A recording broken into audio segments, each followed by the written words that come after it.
May we continue with what we were talking about yesterday morning.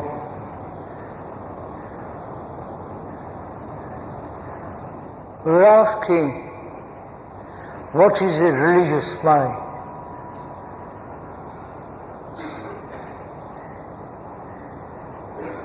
And may we go into that?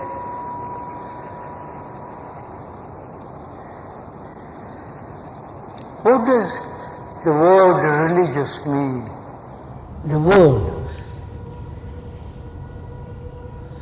What does that word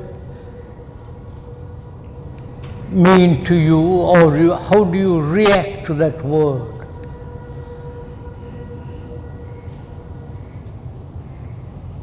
The origin of that word, the etymological meaning, is not very clear.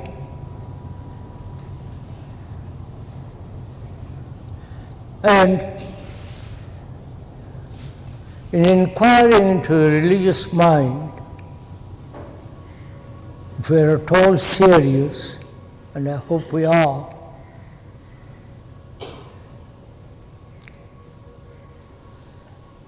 one can see obviously that the present structure or the nature or the organization of religions throughout the world have really no meaning at all.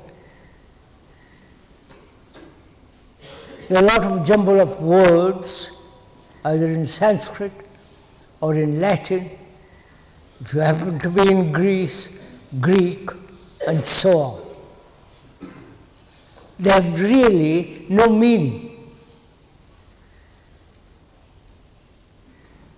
The present hierarchical structure of Catholicism or Buddhism or the many aspects of Hinduism or Sikhism and so on, they have no depth. They are rituals, a kind of emotional stimulations, and a lot of words that have no significance at all. So can we, in inquiring into what is really a religious mind, brain, could we put aside, actually not verbally, all the implications of organized, sectarian, limited religions of the world? Could we do that first? Not accept any guru, because in the world of religion there is no authority. Neither of the book, nor of a person, nor of an idea, a concept. So could we put aside all that, the authority in spiritual matters, with all its tradition, and when we can put aside all that, literally, not verbally, not follow any guru. Sorry, this may be rather troublesome for most of you. Not accept any book as the authority. According to the Christians, the Bible, the Islamic world, the Quran, or Europe, the India, with their own many other books. I think it's important to realize, that in spiritual matters, in matters of the psyche, in matters of the subjective understanding, there is no authority.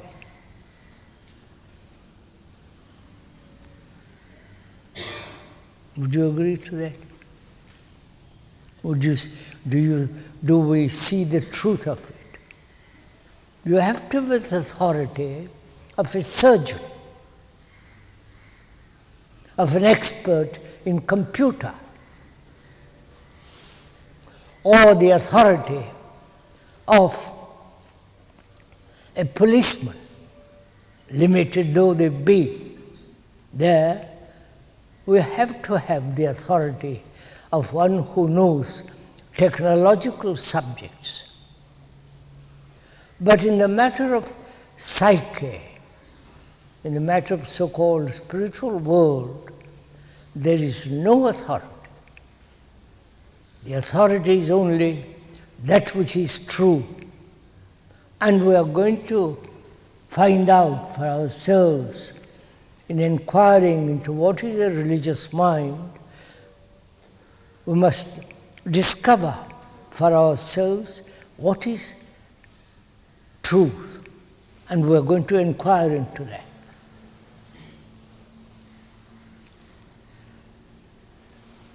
You don't mind talking about all these matters? Or would you like to talk about politics?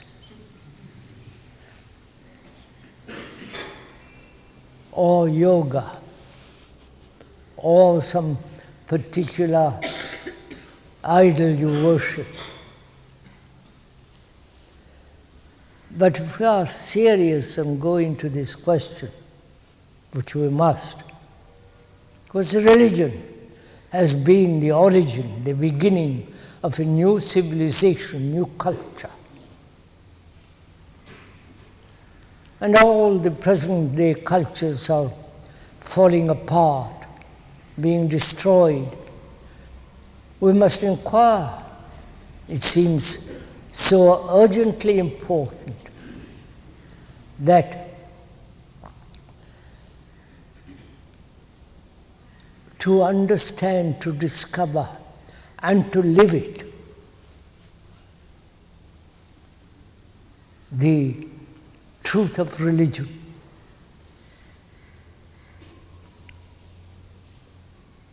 And if we go into it, we must ask, what is the first, most important thing in a mind, in a brain? Here let's differentiate between the brain and the mind. The brain is all the reactions, nervous responses, biological urges, and all the fears, human hurts, anxieties, loneliness.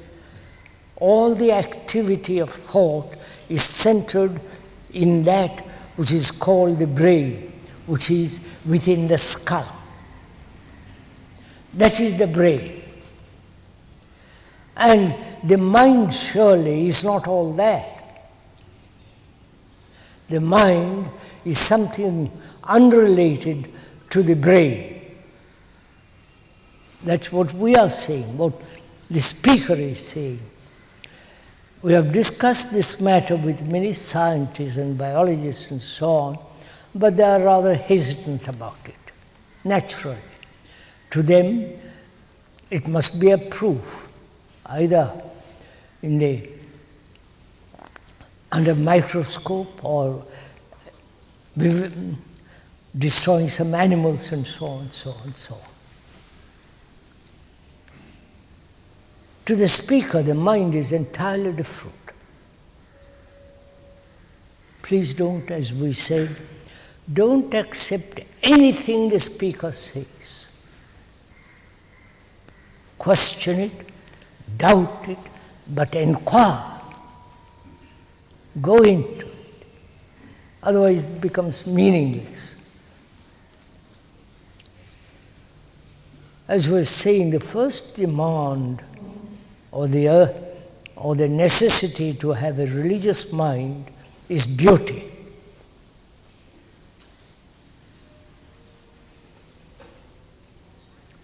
Beauty not in in a particular form, the beautiful face, beautiful way of living and so on. What is beauty? Without that, there is no truth.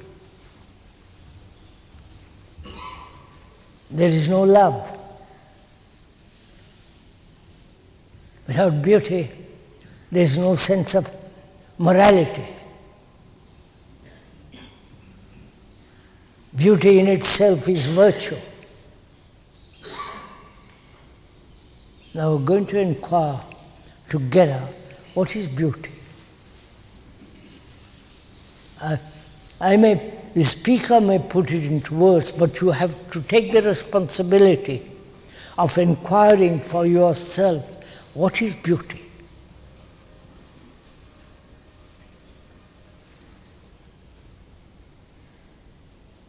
Is beauty in a painting,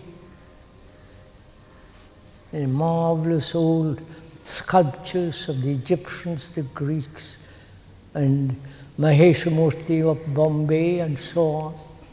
What is beauty?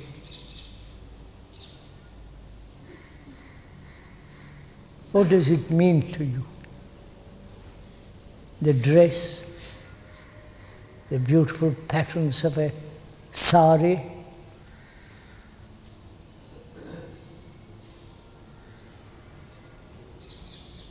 or the beautiful sky in the evening or early in the morning,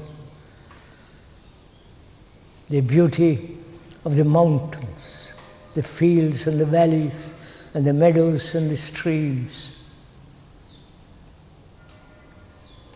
the beauty of a bird, of the marvelous old trees.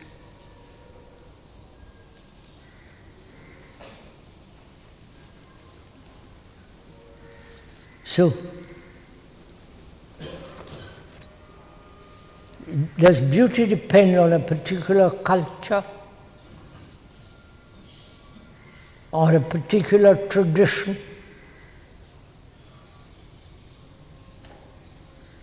The weavers of India have a tradition. They produce marvelous cloth designs. Is that what is beauty?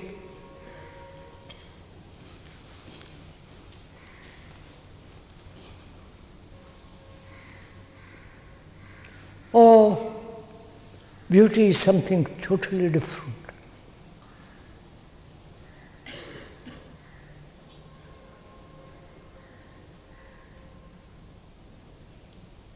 When one observes the great mountains with their snow cap, the eternal snows, and the glaciers, and the deep valleys, the outlines of a magnificent, majestic mountains against a blue sky,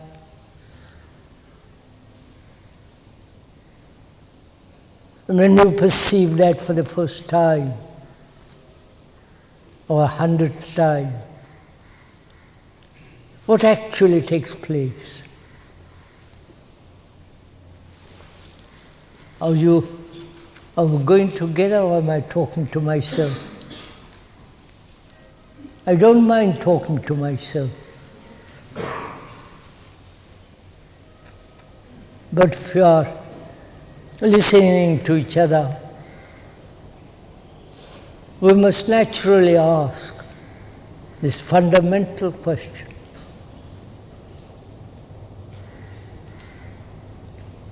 What takes place when you see that river in the morning light, with the sun just coming up and making a golden path along the waters? When you look at it, what takes place?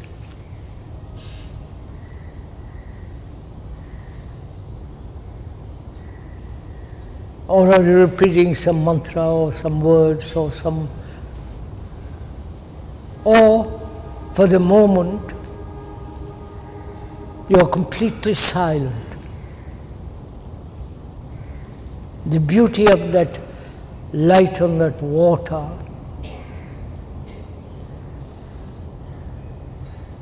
pushes aside all your problems, all your anxieties, everything else for a few seconds or a few minutes or for an hour, which means the self is not there. The self, the egotistic, self-centered activity, the self-interest, all that is banished by the great beauty of a cloud full of light and dignity. At that moment, the self is absent. So is not beauty.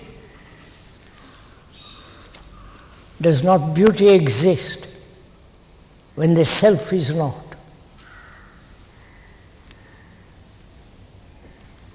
Would you don't agree with it, or nod your head, say it's quite right. How marvelous. And then go on with your ugly ways.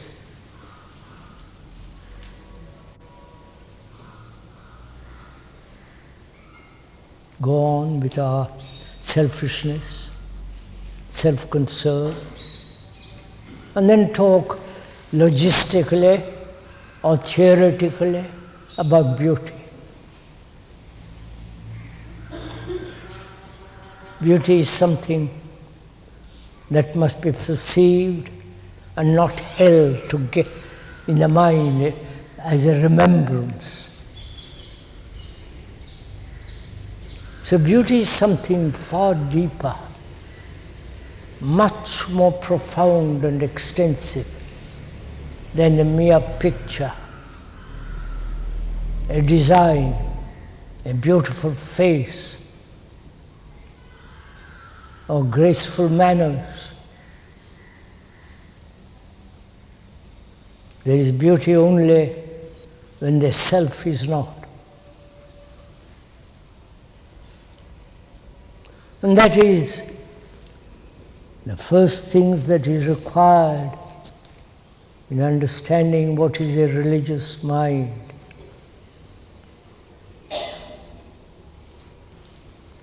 And also in inquiring into it, one can see it must be a global brain, not a provincial brain, not a sectarian, limited brain. It must be a global, understanding the vast human complex problems.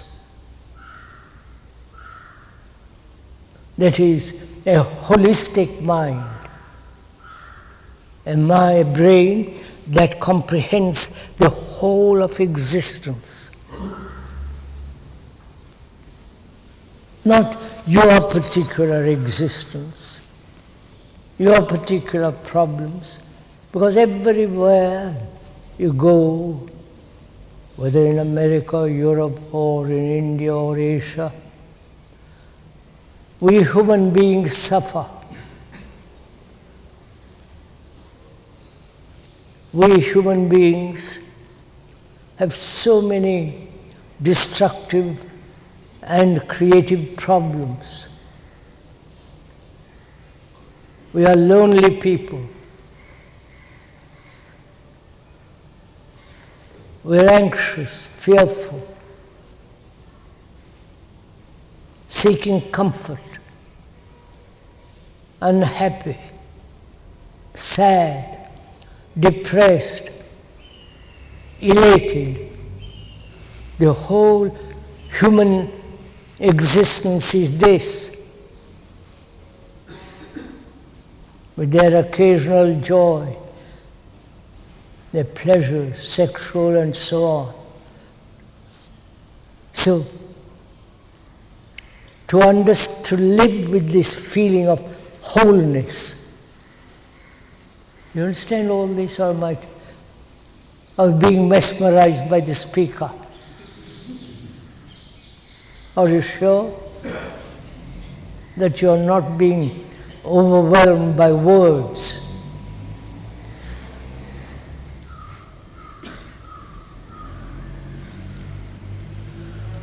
And we are saying a brain that is holistic, is concerned with the whole of humanity, because we're all alike similarly, whether you live in America or in England or in France or in Italy or in this country. We may express it differently. Different gods, different angels. But we, human beings, suffer.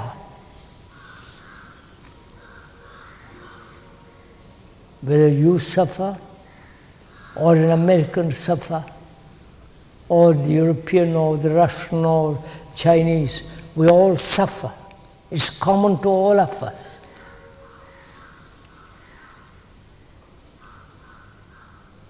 Therefore, a religious brain is concerned with the holistic way of living.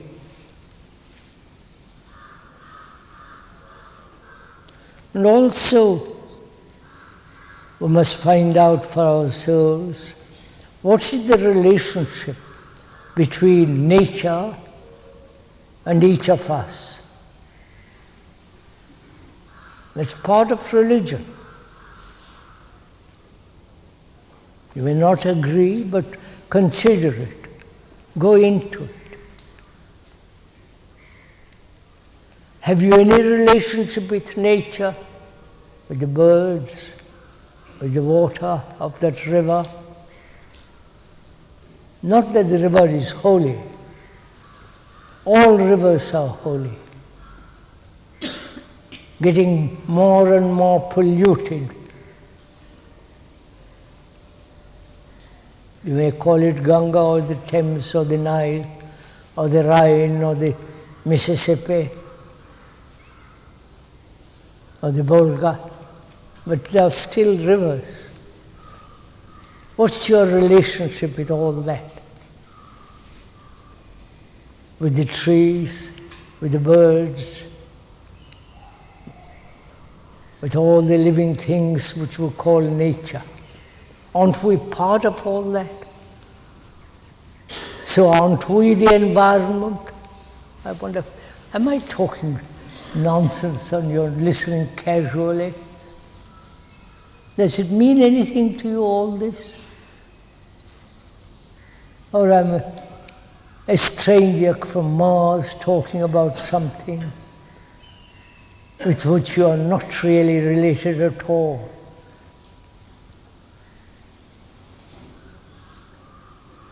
Does it mean anything, all this? It's up to you. So we have a relationship with nature, but unfortunately it is of exploitation. What's that? We have a relationship of exploitation with the nature. We have a relationship, I got you. Do you? We have a relationship of exploitation. What's that? Exploitation. Relationship of exploitation with nature. Relationship of pleasure. Exploitation. Exploiting. Obviously. That's nothing new. Nature has been exploited by man for thousands of years. They are destroying the forests. They are polluting the rivers. They are polluting the air. They are killing animals for pleasure, for food. This has been going on for millions of years. And so when one asks what's your relationship with nature, is it merely exploitation that you are interested in? Digging coal, getting gold out of the earth? Or finding diamonds, or cutting down trees to build houses? Is that all your relationship with nature? If you have no relationship with nature, have you any relationship with your wife, with your husband, with your neighbor? Have you any relationship at all? Have you inquired into that? Oh Lord.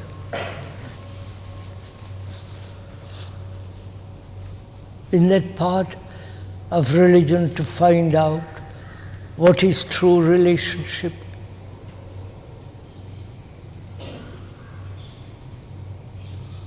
You all look so dazed. Are you all asleep or what?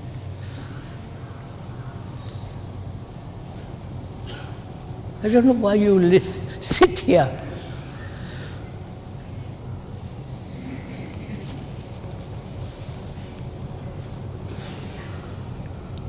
Let's inquire what is relationship. To be related to another. Not only with nature, with all the beauty of the earth, but also what is relationship? What's your relationship with the speaker?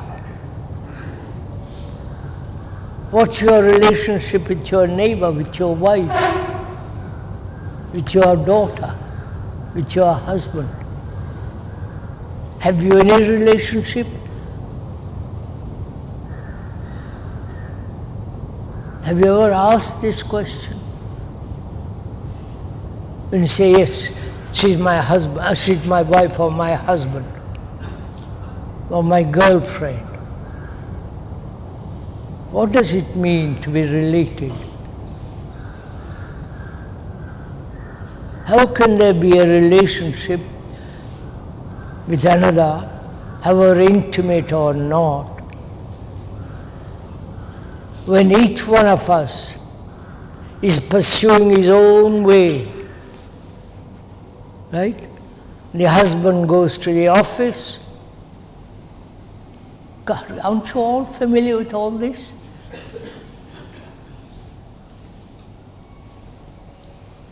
God love me. The husband goes to the office from 9 to 5, working, sweating, being bullied, insulted, adding up figures of being bureaucratic, or ambitious, seeking more money, higher position, concerned with his own activity. Aren't you doing that? No? And the wife either is cooking, bearing sex and children, or goes to an office too. So husband and the wife are running parallel lines. Perhaps they meet in bed. Don't be shocked. Or occasionally or daily quarrel, nagging, bullying each other, saying, she's my wife, my husband, you mustn't look at anybody else. Jealousy. This is your life. So where is your relationship with your wife? When each one is pursuing his own line of thought and ambition and desires. In that, is there any love? Oh, for God's sake, what am I talking about?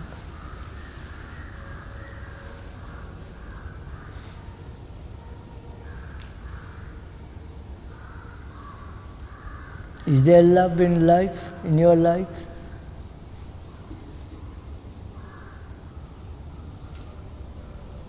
If there is no love, there is no religion. You may go to the temple 3 times a day, If you're a Muslim, pray 5 times a day and worship all kinds of silly gods. But if there is no love, life has no meaning. So one also have to find out what is love.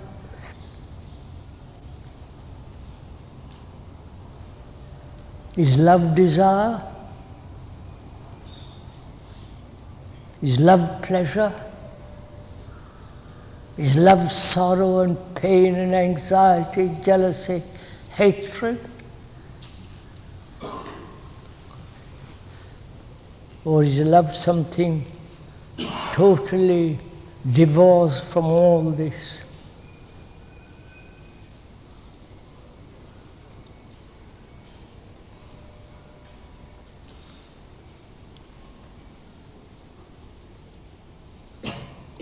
See, you hear all this. If you do hear at all this.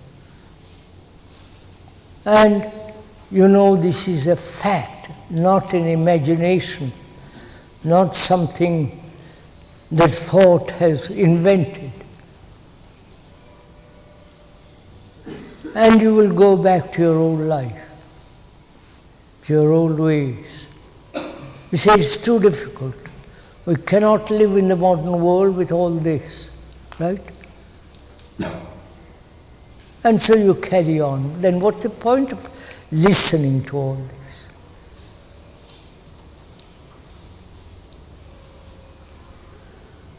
Have you ever thought about all these matters? Or is all this something totally new? Somebody talking in Greek.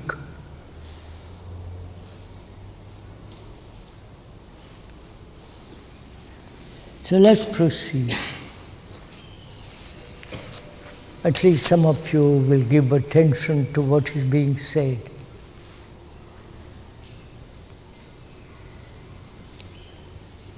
So a religious mind or religious brain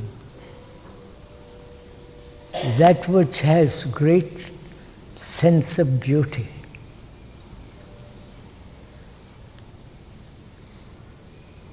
Beauty is truth. Beauty is morality. The way how you behave, how you talk, how you walk. Beauty is that which is eternal, everlasting, is beyond time. And also, there's beauty in relationship, not attachment. There's no beauty in attachment.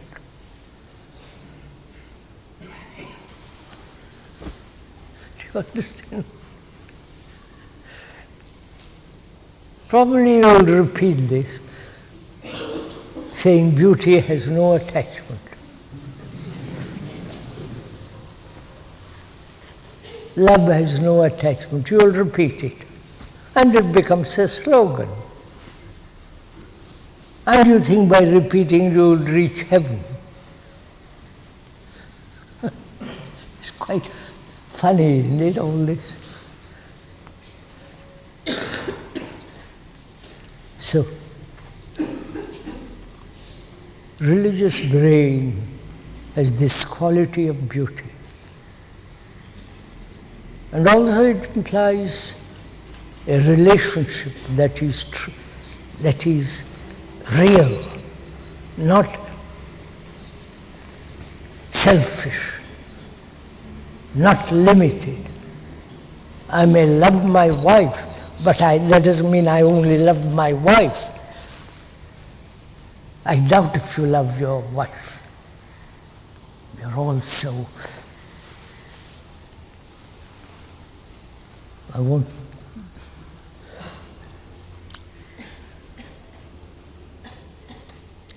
Again, without love there is no religion. Love has compassion. Where there is compassion, there is intelligence. Not the intellectual, cunning intelligence of thought, which is limited. Where there is love, compassion, there is limitless intelligence. And when there is that intelligence, whatever it does is right, correct, precise.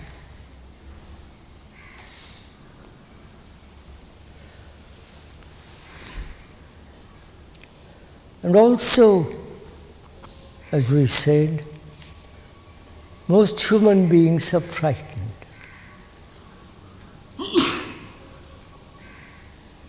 And when there is fear,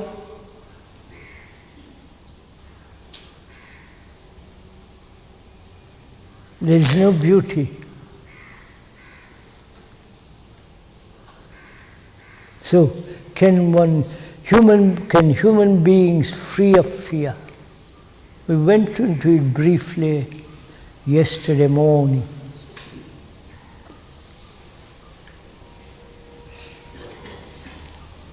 As we said, fear is time and thought. Just to look at it, not say how to stop time and thought. It's impossible. You can't stop time and thought, but you can observe it. You understand the word observe, what it means? Oh, good Lord. Have you ever observed, looked at your wife? Have you ever done it? Huh? You shake your head so all the time. Have you ever looked at your wife? Now you stop shaking your head. I'm glad. Have you ever looked at a tree? The clouds, the rivers, the child on the road? Have you ever looked at this? Observed it? So one has to inquire into what is observation. So please,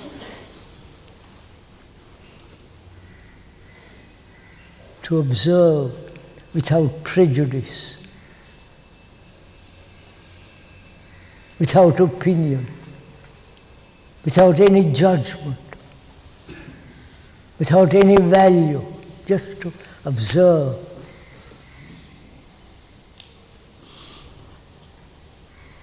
They observe how you sit, to observe your own thoughts, not condemn your thought, right and wrong, I shouldn't think this is an ignoble thought, this noble thought, just to observe your thinking, to observe the way you dress, and so on.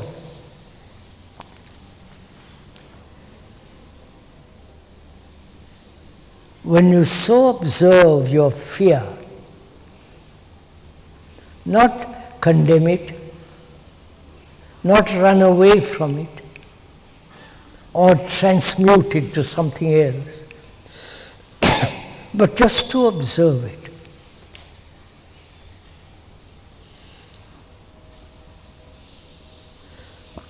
In that observation, you bring all your attention in that. Observation means complete attention.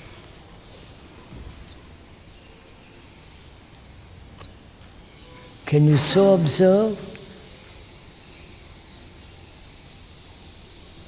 Observe a tree completely. Listen to the sound of the breeze in the tree. the birds fluttering, landing on trees, calling of an evening, just to listen, to observe.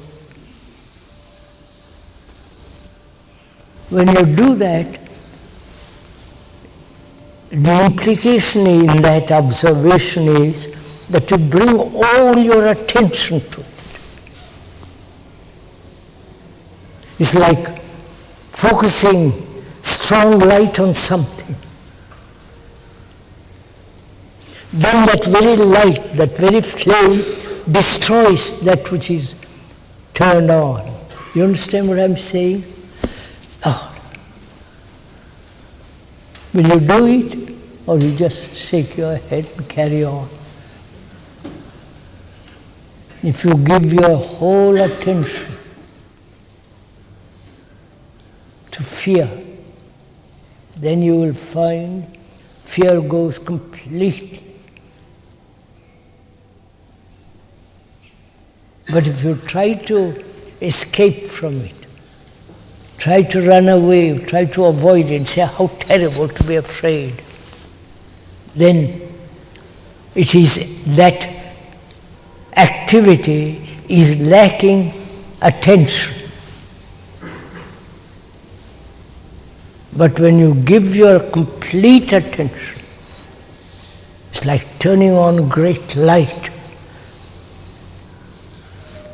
Then the whole pattern of fear is shown. The beginning and the ending of fear. And attention is not something to be practiced.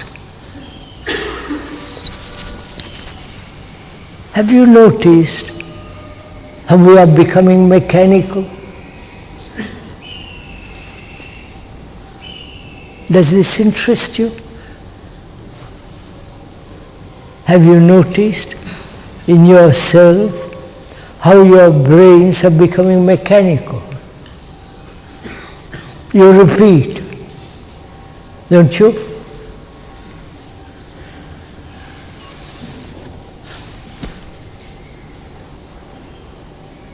You are traditionalists, aren't you? And where there is tradition in its limited sense or in extensive sense, it's constant repetition. You get up in the morning at a certain time, go to bed at a certain time, repeat, sexually, repeat.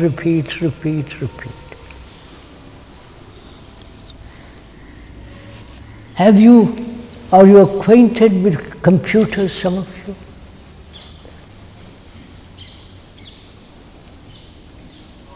The modern computer does almost everything that the human brain can do.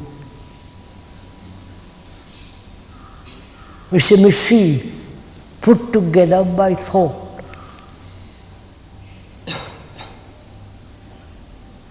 And that machine, mechanical intelligence, in certain ways is far superior to the human intelligence. It can calculate, remember on a little chip, million memories. You people don't know anything.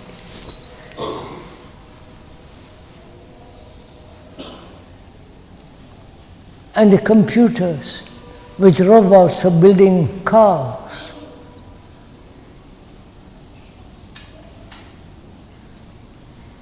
They can write poems, paint, do extraordinary things.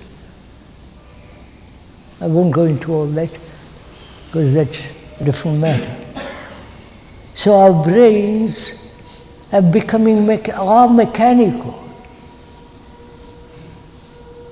This is a fact. You are a Hindu, you repeat that for everlasting. Or you are in English or French or this or that. So our brains have become mechanical. And as we said, thought is limited. And to find out for ourselves the limitations of thought and go beyond it. Not imaginatively, fantastically, or romantically, but actually find out. That's part of religious activity. We have to do certain things mechanically. All our responses, biological and nervous responses, are mechanical. I say something to you, you call me a fool, I react.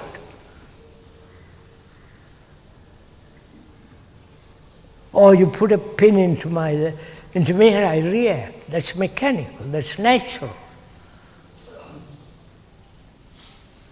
Not when you call me a fool and I call you another. That is based on not, that's partly mechanical too. But we are aware of all this. Not practice, you understand? You know this, oh for God's sake, are we all so childish? I mean to pay attention to your toe and gradually become, haven't you, some of you do all these kind of tricks? No? Awareness it's called. Huh? Practicing awareness. You're all smiling, some of you. Can you practice awareness? If you do, it becomes mechanical. When you kind of sit down and concentrate on your toe, and then from your leg and all the rest of it, your breath, it's a kind of monkey trick. I'm not insulting you, please. Practice for 12 hours a day. Think of your brain, what's happening to your brain. You're becoming dull. Your brain has got extraordinary faculty. Look what they have done. They've gone to the moon. It's the activity of the brain. The extraordinary surgery that's going on, transforming hearts and livers and so on. The brain has the capacity, immense capacity. What they have done in the technological world, incredible. We were at one of the, I won't go into all this, no, it doesn't interest you. So, but if the brain becomes mechanical, then that mechanical attitude limits the activity and the faculty of the brain. It becomes conditioned, limited.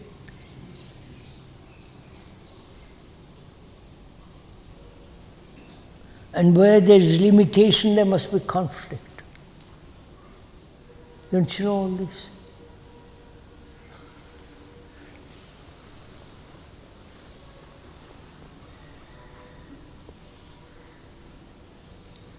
Would you like to discuss conflict? Why human beings live perpetually in conflict, perpetually have problems. Have you gone into it?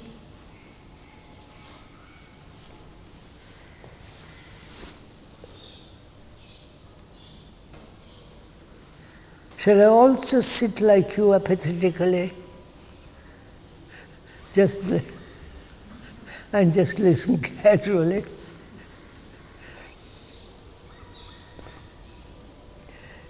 Why do we live in conflict? What is conflict? Your lives are in conflict, aren't they? Honestly, be simple. Aren't you in conflict, sir? Huh? Aren't you? Be honest simply for once. Why? What is conflict? Opposing desires, right? Right, sir?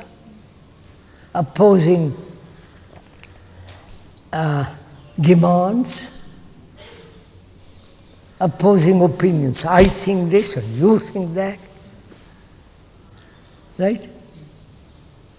My prejudice against your prejudice. Right? My tradition against your tradition. And deeper still, my selfishness against your selfishness. No? Yes? My meditation against your meditation.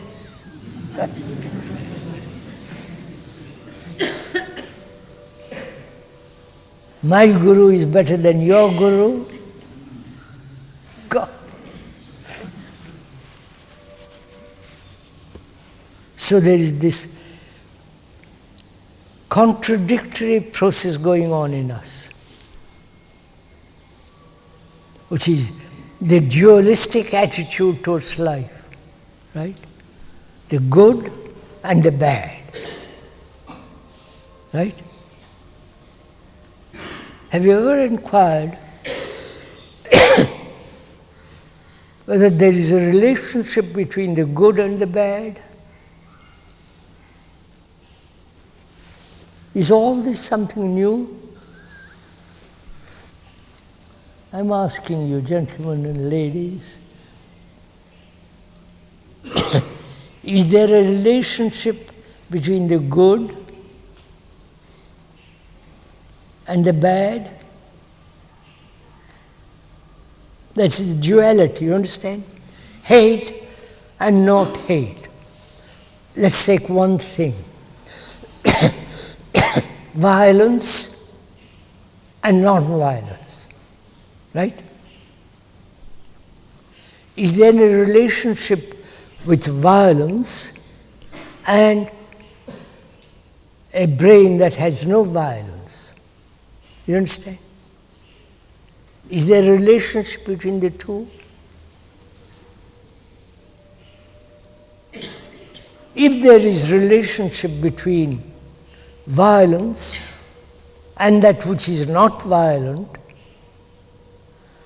then in that relationship implies a connection between the two, right? You understand what I'm saying? If there is a relationship between violence and that which is not violent, then one is born out of the other.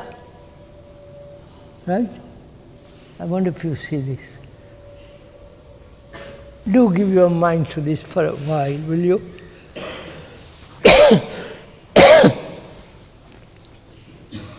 Two opposites. Violence, or if you don't like envy and not envy. Right? If there is a relationship, envy has a relationship with non-envy, right? Then one is born out of the other, right? Is this clear? Ma? Is this clear, sir? Yes. Huh? Sure.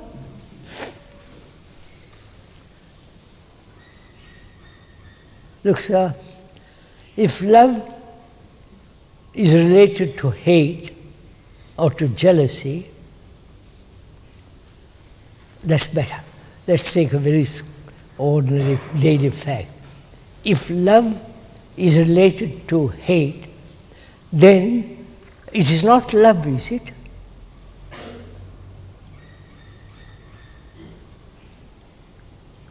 Is it?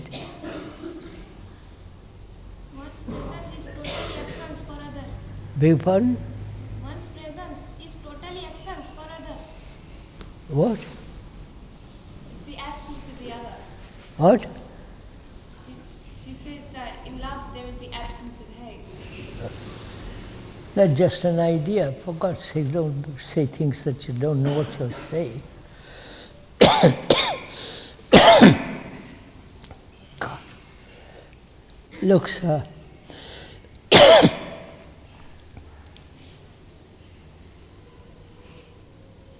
If violence is related to that which is not violent, violence is still part of that which is not violence. Do you understand some of this? So, violence is something entirely different from that which is non-violent, which is not violent. So, if you see the fact, then the conflict ceases.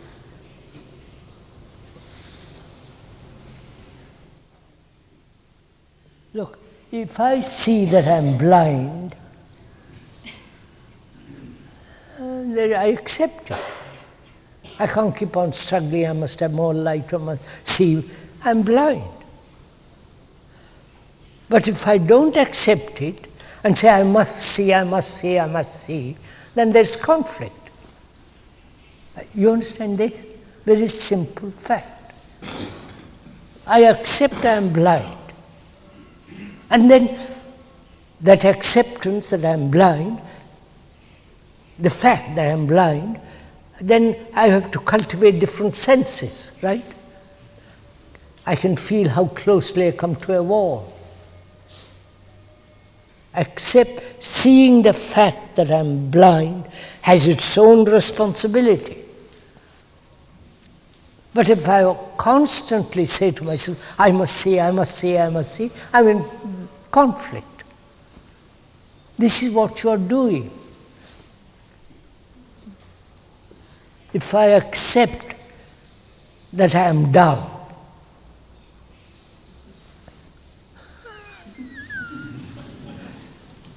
if I accept that I am dull, not because I am comparing myself with you who are clever. You understand what I'm saying? God. I know only dullness through comparison, don't I? I see you very bright, very clever, intelligent, all the rest of it. And I say, compared to you, how dull I am. But if I don't compare,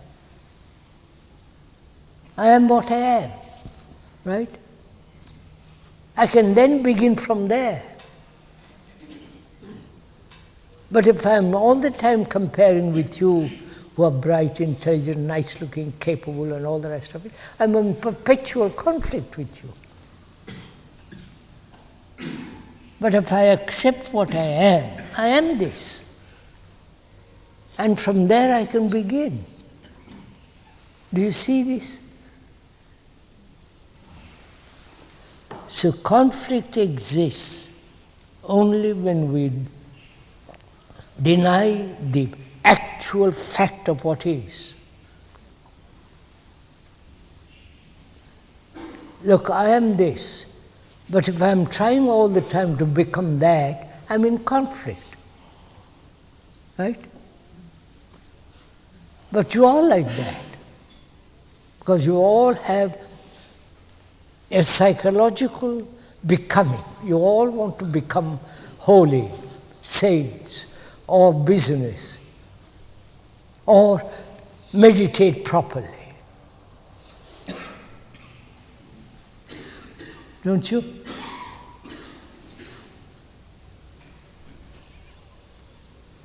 So, there's conflict only when you realize the fact and not move away from the fact. I am violent. But when I pretend not to be violent, conflict begins. Right?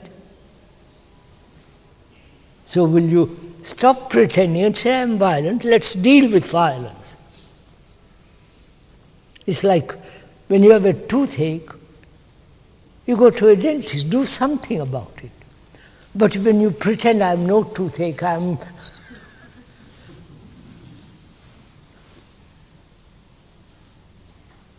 So conflict ends when you see things as they are, not pretend something which is not. It's much more complex problem, conflict. We won't go into it much deeper. And so we are saying, as this is the last talk here, last discussion rather, communication, we ought to talk briefly about sorrow and meditation.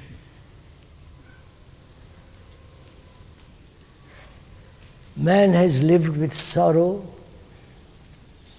from the beginning of time, right? Have you understood? Man has suffered. He's in sorrow. And nobody has faced the fact whether asking whether sorrow can end. Your sorrow, you understand, sir? If I've lost a son or a child whom I love or have affection, I suffer. Don't you suffer? Huh? Is this something strange to you? Huh? Then what do you do about it? No, I'm not, sir, this is a serious question. I'm not trying to harass you. But we suffer and we go on suffering, right? We never ask whether suffering can end.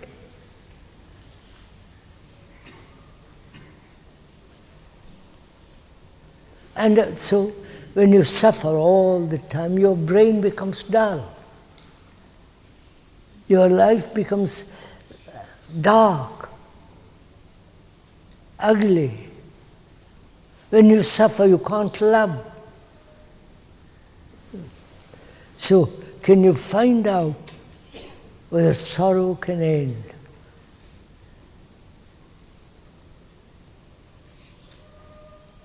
Sorrow, part of sorrow is self-pity, right? Isn't there in sorrow self-pity?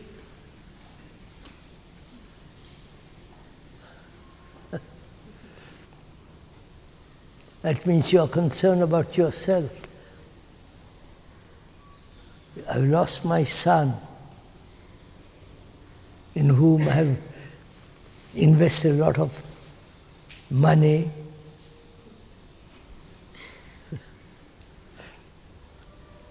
My son,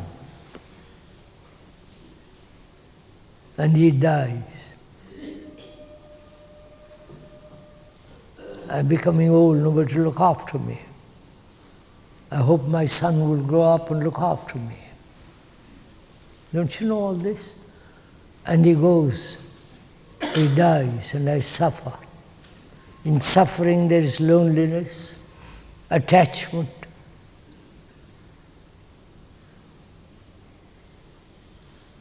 Feeling that I have lost something which can never be replaced. And loneliness is emphasized, brought into my consciousness directly. All that part of suffering. So can all that end? Can you end your attachment to your gods, to your beliefs, to your faith, to your house, to your attachment? You understand, sir? Can you end it? That's what death means, doesn't it?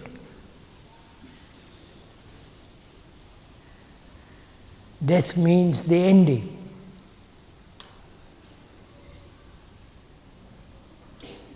not the continuity in next life. That may be a theory. And if you like theories and that gives you comfort, all right. But there's nothing real about theories or beliefs. What has reality is your attachment to your family, to your belief, to your gods, to your tradition. And death comes along and says, wipe it. Right? So can you, while living, be free of attachment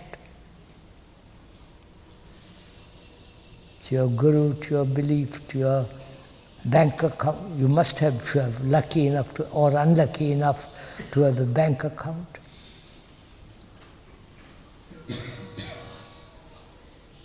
Can you be detached? Be free of all attachment?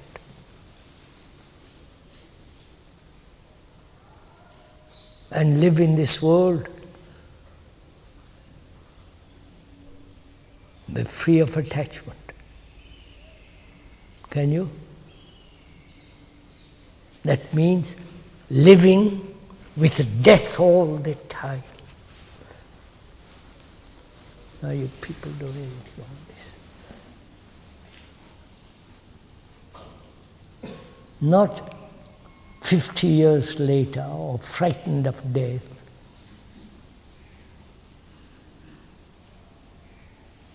I won't go into the question of death because that's too complicated. We have no time this morning.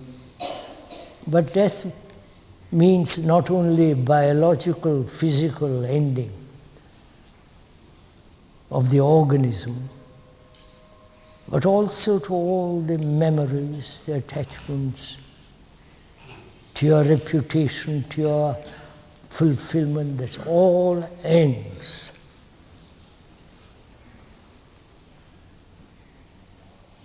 So can you live with death? Not commit suicide, I don't mean that. Live with death, ending every day all the things that you have psychologically accumulated.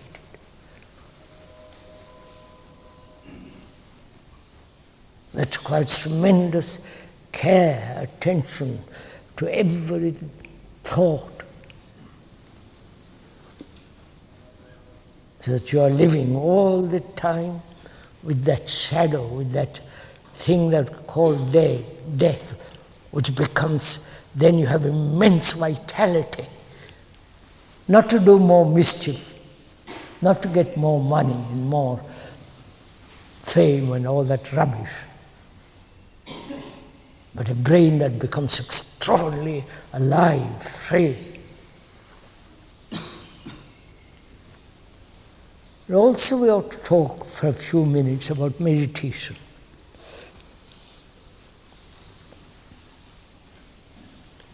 You want to talk about it? Are you sure?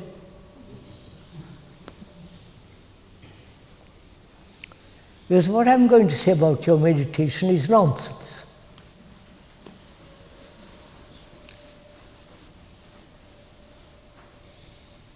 What's the difference between a man who wants to accumulate money, working, getting richer and richer, or poorer, whatever it is, working, day after day to be rich, famous, as the politician says, guru or something or other. What's the difference between that and you're practicing daily to become something, to achieve enlightenment? What's the difference? Is there any difference? The man who pursues day after day to acquire money, position, status, you know, is a big man, reputation, works. And the other man who says, I'm going to meditate in order to achieve something or other. What's the difference between the two? Huh? Nothing. None. Then why do it?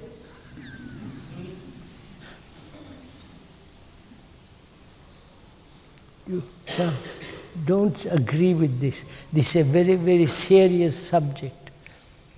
Don't play around with this. I say conscious meditation, deliberate meditation, which means daily practice, daily repetition of a mantra, right? All that is like any other business, like any other activity. Nothing nobler about it. So deliberate, conscious practice, following a system, repeating some words in order to pacify the mind, become quiet, pay attention, is like any other man who says, I must have status, right? So we are saying, please listen carefully, we are saying that any deliberate, conscious meditation is no meditation at all. Do you like what I'm saying? No, you don't. So you have to find out what is meditation, which is not deliberate action. Sitting in a certain posture, breathing regularly, and following a system. Have you observed what happens to your brain when you do all this? It becomes more and more mechanical, right? You so easily agree, but you don't really agree at all. You just play with words. So there is a meditation which is totally different.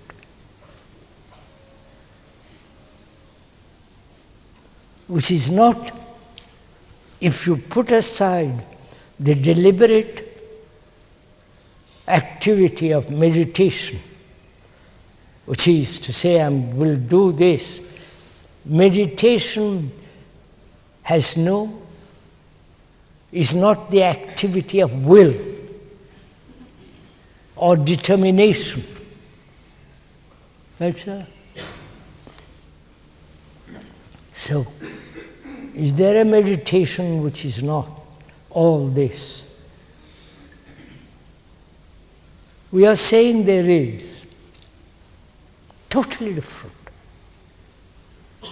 Because this is all rather immature, rather obvious. And you have practiced for generations this kind of meditation. Where are you at the end of it? Right? Where are you?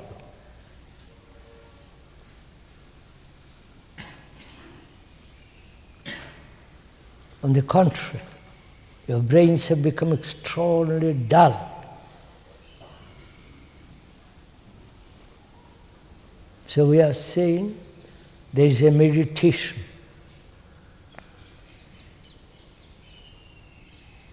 Meditation implies a state of the brain in which there is no measurement. Understand? No measurement. That means no comparison. That means no becoming. You don't become enlightened. That's a horrible idea. I'm going to become enlightened. That's a reward. You understand? If I do this, I'll get rewarded. If I don't do it, I'll get punished. You see, that brings in another. We live on reward and punishment.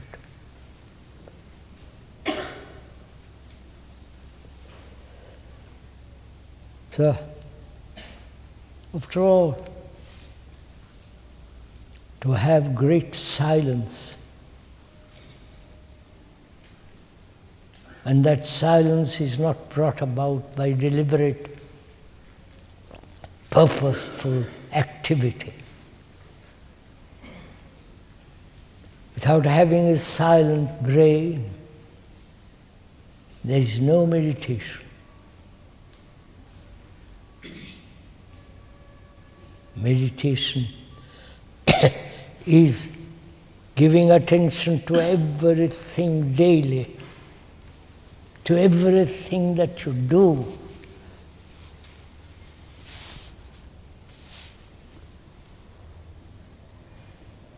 You begin there. How you dress, how you talk, how you eat, how you walk. Pay attention to all that. And then as you pay attention, you will know what it means to give complete attention.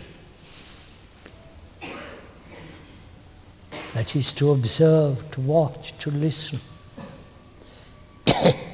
Thereby you become highly sensitive. Not become, you are highly sensitive when there is attention.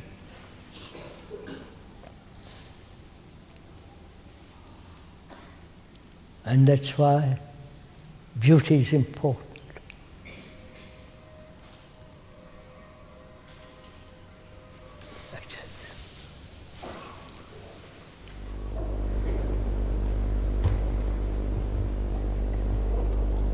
Sir, will death grant you automatically? Sit down, sir. Will death, Don't just talk to your ordinary people. will death grant you automatically freedom from pain and sorrow completely when I die? Will death grant me automatically freedom from pain and sorrow and attachments when I die? I don't understand. He is asking, will Death automatically grant me freedom from pain and sorrow. Who are you? He is asking. Who are you, sir?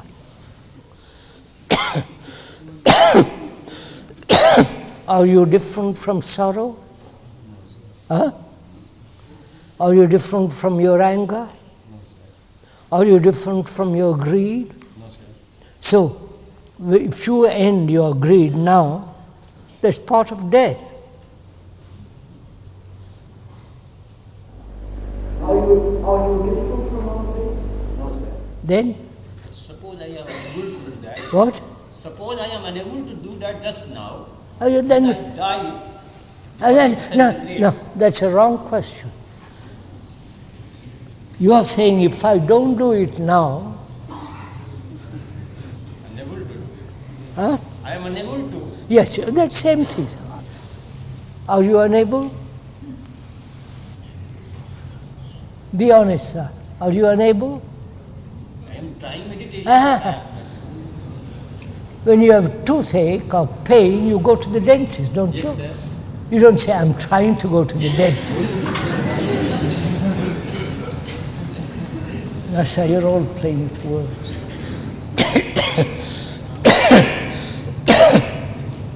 Sir, we have the idea, a concept, a tradition that I am different from my anger. I am the Atma, all that kind of stuff. I am different from everything. I am the watcher, right? I am the controller. As that gentleman points out very clearly, that if I don't do anything now, that is, I won't do anything about my attachment, I won't do anything about my anger, envy. Will death end all that? That's his question, Right, sir? Yes, sir. Yes, sir.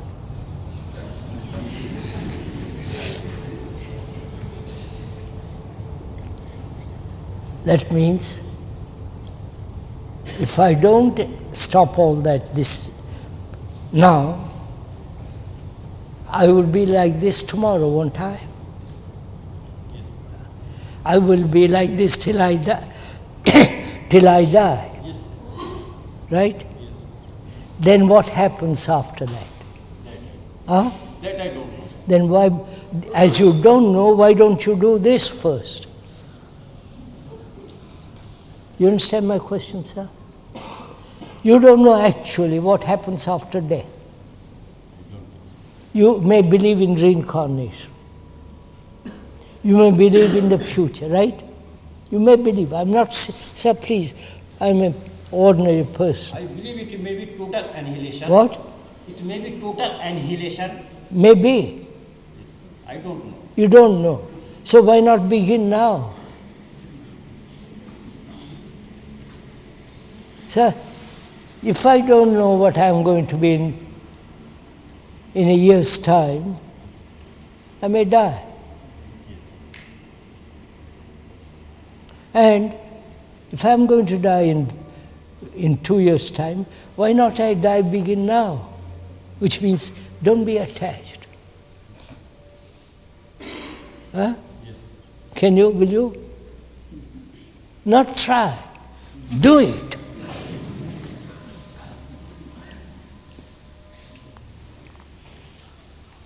This is our trouble.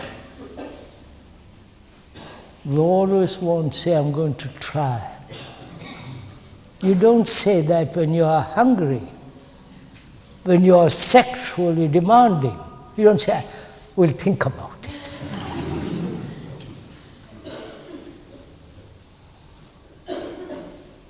So, sir, don't play with this kind of things. So I have to become dead body just now.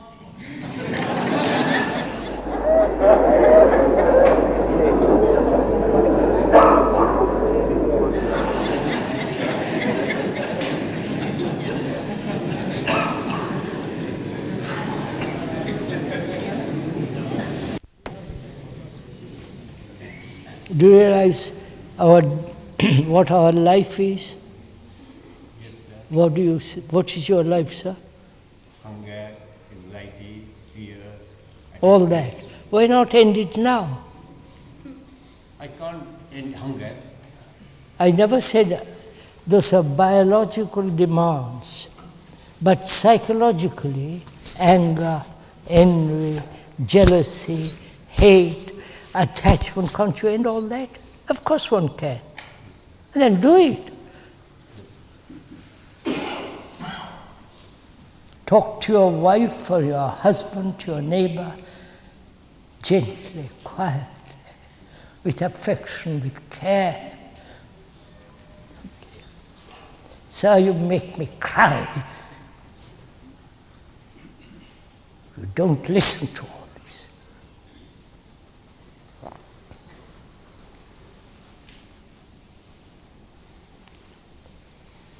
Well, sir, sit quietly, shall we, for a few minutes? Don't practice anything.